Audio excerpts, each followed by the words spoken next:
नमस्कार दोस्तों, आज हम हिंदी नेटसेट अध्ययन में देखेंगे सूर्यकांत त्रिपाठी जी की रचनाएं। सबसे प्रथम हम जूही की कली इस रचना से प्रारंभ करेंगे। इन सभी रचनाओं एक एक वीडियो में हम देखेंगे। आज प्रारंभ करते हैं जूही की कली। जूही की कली कविता की समीक्षा सारांश देखने से पूर्व हम सूर्यकांत त्रिपाठी जी का कुछ संक्षिप्त में परिचय देखेंगे और उसमें साहित्यिक परिचय भी रहेगा। सूर्यकांत त्रिपाठी निराला, इनका जन्म 1896 में बंगाल के महिषादल राज्य में हुआ। उनका जीवन बड़ा ही दुखद रहा है। पिता का असामयिक निधन तथा इनकी सुविवाह व्यवस्था में ही पत्नी का निधन इनके लिए कष्टपूर्ण रहा है। ये काव्य के क्षेत्र में पंत के साथ आए। इन्होंने समन्वय व मतवाला का संपादन कार्य भी किया है। निराला जी 1916 से 1958 तक काव्य साधना करते रहे। मानव की पीड़ा, परतंत्रता के प्रति तीव्र आक्रोश उनकी कविताओं में दृष्टिगत होता हुआ नजर आता है। अन्याय एवं असमानता के प्रति विद्रोह की भावना उनमें सर्वत्र व्याप्त है। हिंदी कविता में स्वच्छंद छंद रचना का सूत्रपात निराला ने किया है। उनके काव्य की भाषा संस्कृत निष्ठ खड़ी बोली है, जिसमें स्वर लय की प्रधानता भी ओजपूर्णता का गुण भी विद्यमान है। अब देखते हैं निराला जी का साहित्यिक परिचय। निराला जी के साहित्यिक परिचय में कुछ प्रमुख रचनाओं का संक्षिप्त में हम सारांश देखेंगे। उसमें प्रमुख रचना है बादल राग। कविता में निराला जी ने बादल से प्रार्थना की है कि वह भारत के दिनहीन गरीब किसानों की पुकार सुनकर विल्लव मचाने के लिए वहां अवश्य पहुंचे। निराला की इन बातों से स्पष्ट है कि वे सामाजिक विषमता को समाप्त कर समता स्थापित करना चाहते हैं। उसके बाद है बनबेला, तोड़ती पत्थर, भिक्षुक व बादल राग जैसी कविताओं में निराला ने निम्न जन अथवा सर्वहारा की शक्ति को पहचानने का कार्य किया है। निराला की विधवा, भिक्षुक, दीन बहु जैसी कविताएं समाज के विभिन्न वर्गों के प्रति सच्ची सहानुभूति प्रकट करती है। वह तोड़ती पत्थर कविता प्रगतिवाद कविता है। इसमें एक महिला मजदूर की दुर्दशा का चित्रण है। वह महिला तपती दोपहर में सड़क के किनारे भारी हथौड़े से पत्थर को तोड़ती है।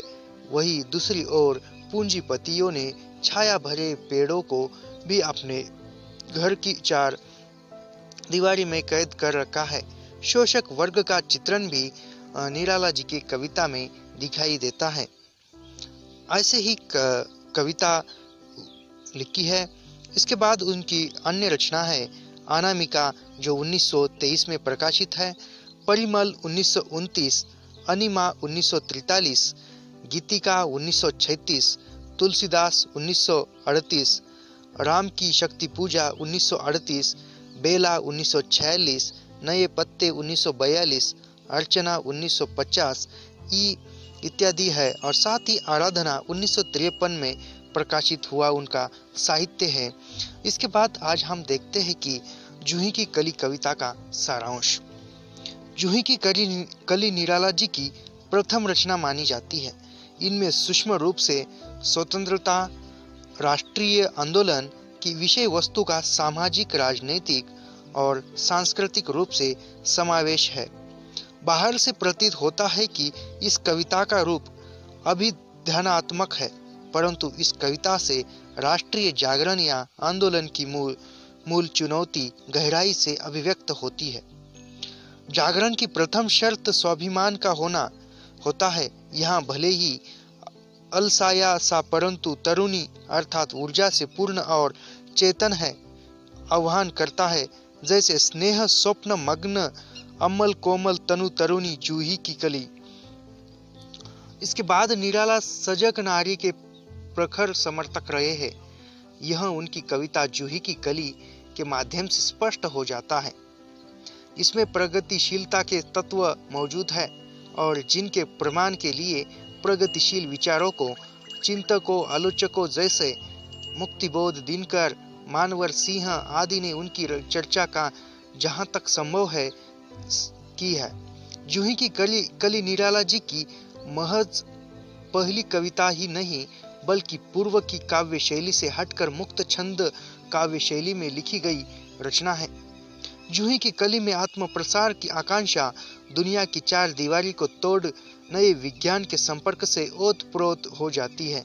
कविता के माध्यम से निराला उन सभी युवाओं का प्रतिनिधित्व करते हैं जिनकी आंखें ज्ञान के प्रकाश के कारण खुल गई है। फिर क्या वन उपवन, सुर सरित गहन गिरी कानन, कुंज लता पुंजों को पार कर पहुंचा जहां उनको की केल कली खिली साथ। इस प्रकार अप्रस्तुत का प्रस्तुतिकरण कवि के रचना में मिलता है, कौशल को दर्शाता है।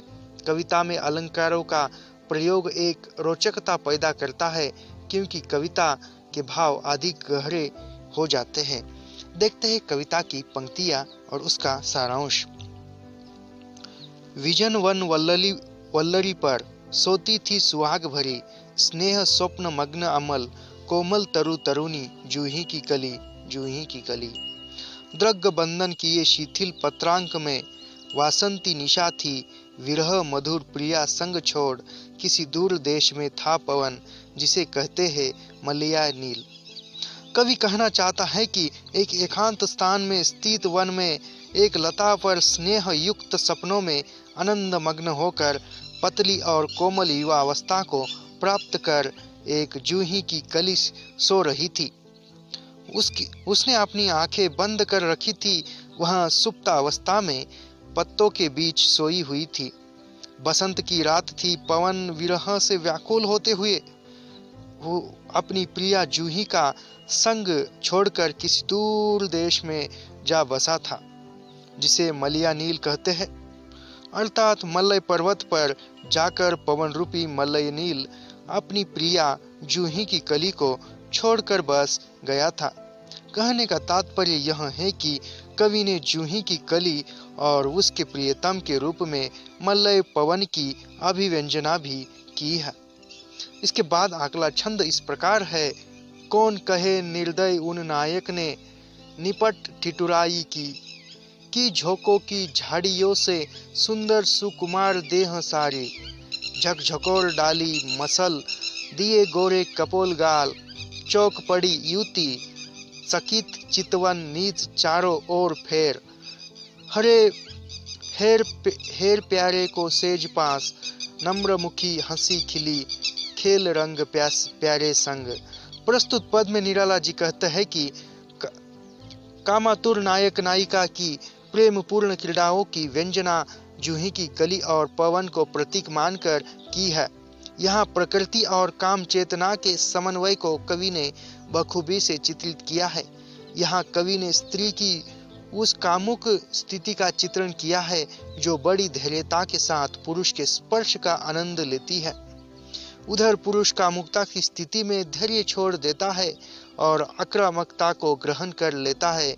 कवि कहता है कि नायक मलया नील ने बड़ी निर्दयता से अपने कठोर आघात अर्थात झोंकों से जूही की कली के गोरे गालों और उसके सुंदर कोमल बदन को मसल दिया।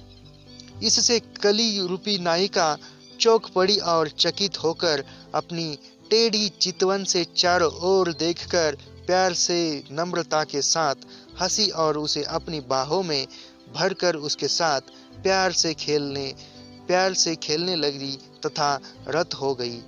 इस प्रकार आज हमने देखा जूही की कली कविता का सारांश। मिलते हैं नेक्स्ट वीडियो में। धन्यवाद।